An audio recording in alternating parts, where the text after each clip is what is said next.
Have you ever wondered who you should take business advice from? Well, in this video, it is actually called Business Advice from Successful Entrepreneurs. My name is Desmond Soon, and I have run multiple companies as well as also scaled alongside multimillionaires to scale and grow their company. I also have here with me today, Josh Spurrell, founder of Spurrell and Associates. If you haven't already checked out some of our other videos, please check around the YouTube channel here, hit the subscribe button, comment below, like and share this video. I've got Josh here on video number 2 of this series in which we're helping entrepreneurs beat the odds. These are the common myths and the common questions that we get on the channel that we are trying to get Josh, a fractional CFO, CPA, Canada's top-rated CPA, to answer those questions. Josh, what is the main reason why people get advice from the wrong people? I mean, statistically, it's not very likely you have anybody in your family, in your scope of friends, who actually is a successful business owner. It's very, very statistically unlikely. I mean, first of all, only 4% of the population actually owns a business. So, I mean, if you know 100 people, only 4 of them actually own a business. And is it a successful business? That's another question. Then we drill into that, right? Right. Only 4% of those 4% will last 10%, will last 10 years or more. All right. Right? And if they last 10 years, are they successful? Do they sell the business? What level do they get to? Only half of those that last 10 years or more actually get 5 employees or more. Okay. Wow. Only half of those build something that's valuable enough that another person would buy, as opposed to just start another business from scratch. And only half of those will likely build something that someone else would buy for $1 million or more. You add up all of those numbers, it's about 1 in 5,000, right? Got it. So to give 1 in 5,000 some context, 1 in 5,000 is, the average, a large business school in Canada, UBC, U of A, they'll push out about 500 commerce graduates every year. Correct. Okay? So we're not talking about the valedictorian, we're talking about the valedictorian of the decade. Right. They did another study where they followed 30,000 kids around who were registered in minor hockey from 5 years old, right? Yes. 6 of the 30,000 played 400 games or more in the NHL. 6 out of 30,000.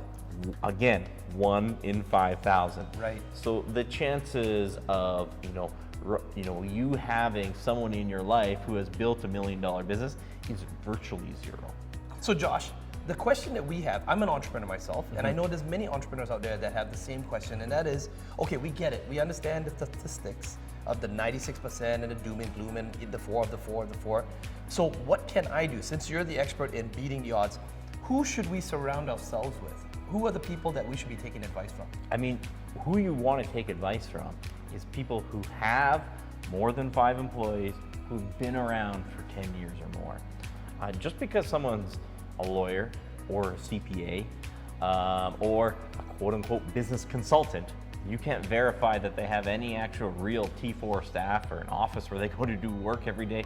That doesn't make them better. I mean, I tell people you would probably learn more from a plumber with 20 guys than you would from a lawyer who has him and his assistant who's never figured out how to scale a business, right? The things that make successful entrepreneurs successful, they transcend industries. So the more you can take advice from successful entrepreneurs, people who have been around for more than 10 years, with more than 5, more than 10 employees, they're going to tell you business strategies that will transcend industries. And at a minimum, at least trying to move towards having other people in your life who actually do have a business. So they're at least part of the 4%. Correct. I mean, the furthest away we're going to get is kind of, your friends and family who they might be working a union job somewhere. It's completely irrelevant, right? And a lot of the business advice that we get out there, it's actually to do with big businesses, not small businesses. Correct. And that's what we get taught in school, is how to do a very particular role within a big business. They do not teach you the business strategies that you'll have to deploy in a small business where you're wearing all of these different hats. Correct. And I know that there's advice out there that says, eventually you don't want to be working in the business, you want to be working on the business. It sounds really nice, but the reality is the first few years you're going to have to wear many hats, correct? So then do you get just one mentor? Do you just, because I know you've got a mentor. In fact, Yes. I'm just going to quote here, right? Clay Clark is one of your mentors. When I met you, you introduced him to me. Most people are wrong about most things about business, most of the time. Clay Clark. Can you just quickly introduce who Clay Clark is and how he's been pivotal as a mentor in your life? And I've also got a mentor as well too, named Dan Locke. So, success leaves clues. But go ahead and tell us about your mentor. I mean, Clay, he calls it one of his lyrical miracles. Most people are wrong about most things about business most of the time. Certainly he would fail English school, but that's his goal in life, I think. So, the principles that he taught, when I met Clay, I attended one of his conferences, and I specifically went out to seek out a business conference, right? And that's why I hold the boot camps here in Canada, because I want other business owners to hang around with other business owners, because that's where success happens. When I went out and met Clay at his conference, it was the opposite of a Tony Robbins conference, right? It was the opposite of do some breathing exercises and pound the beach ball around. There's no yes. Yes. On, right? Yeah, the neuro-linguistic programming, say yes, say I. No, not this. It's just real strategic advice that only real business owners would value this advice, right? Yes. And hearing the 13 businesses that Clay has been involved in, right, and the businesses that I own, you realize that you're not on an island, right? Other business owners have experienced similar things, and what's even more impressive is that what will work in one business will work in another business in a different industry, right? Can you explain more about that? What does that mean? Well, most people think that business advice should be industry specific, and that's not the case. And when you study successful entrepreneurs, you look around at like the Elon Musks of the world, and he runs PayPal, and then he runs Tesla.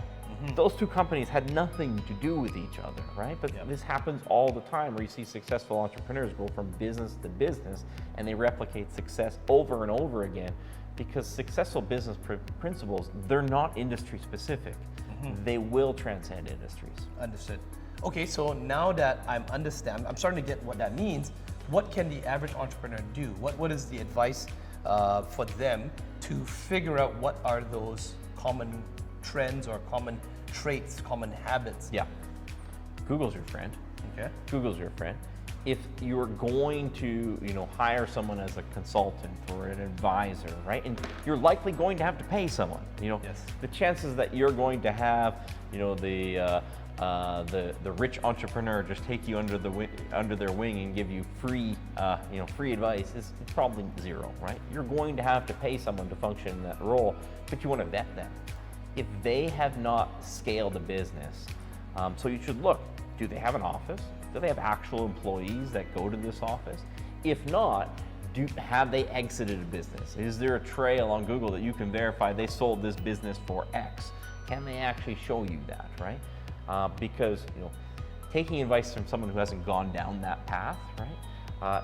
It's like trying to climb Mount Everest, and the Sherpa on your journey has never climbed a mountain themselves. You're probably going to fall off that mountain and die. That's likely what's going to happen. Talk about the dentist example that you've heard me use in the meetings. It's like you want to trust your friends and family, but asking your friends and family about business advice, it's kind of like sitting around the Christmas dinner table and asking your friends and family how you should do your own root canal when no one in your friends and family are a dentist, right? It's not going to work out very well for you. Exactly, Josh. In fact, I'm going to quote from your book here. Your Uncle Ron, as much as you love him, does not count. It's not just Uncle Ron giving you bad advice. I'm not interested in the opinions of business school professors who have never actually walked the path. Government employees working at entrepreneurial resource centers are usually worse than the business school professors, lawyers, bankers, and even accountants who have not scaled a business of their own. In fact, Josh, one of the reasons I came to you was when I was doing my due diligence, I saw you as a millionaire, as an entrepreneur yourself. Though I already had a mentor and I was very close with him, I sought you out because you were in the CPA, financial CFO side as a business owner. Yes. I could have just gone to any other CPA. In fact, I had another CPA, and as great as he was, I decided to move my business over to you. Now, What would you say to anyone else who's out there getting bad advice from their professionals? They might have a lawyer, but they'll say, hey, you know, my lawyer's, you know, he's running a business. My CPA is running a business. Do they need to actually have, like, not just that business, but other businesses as well for you to take their advice? They need to have some semblance of a business, even if it's just that business. That business is fine, right? But you're sitting in that lawyer or accountant's office, look around. Have they grown to 5 employees or more, right? Is this a law firm with 7 people, but 3 of them are partners, and they've never figured out really how to get beyond, you know, 1 assistant per each. They had never figured out how to actually scale a business. There's going to be a lot missing there. It happens with CPAs all the time. You know, we're entrusted as business advisors, but just look inside a CPA firm. How many CPA firms get to 10 employees or more, and they do it from scratch? You know, they're generally someone in the firm is a second generation, or they bought a client list off of someone else. These business principles, they will transcend industries, and you need to find advisors in your life that unfortunately, likely, you're going to have to pay them, right? Correct. Because so that's something you should budget for. Don't try to be cheap on it, right? Yes, you're likely going to have to pay them.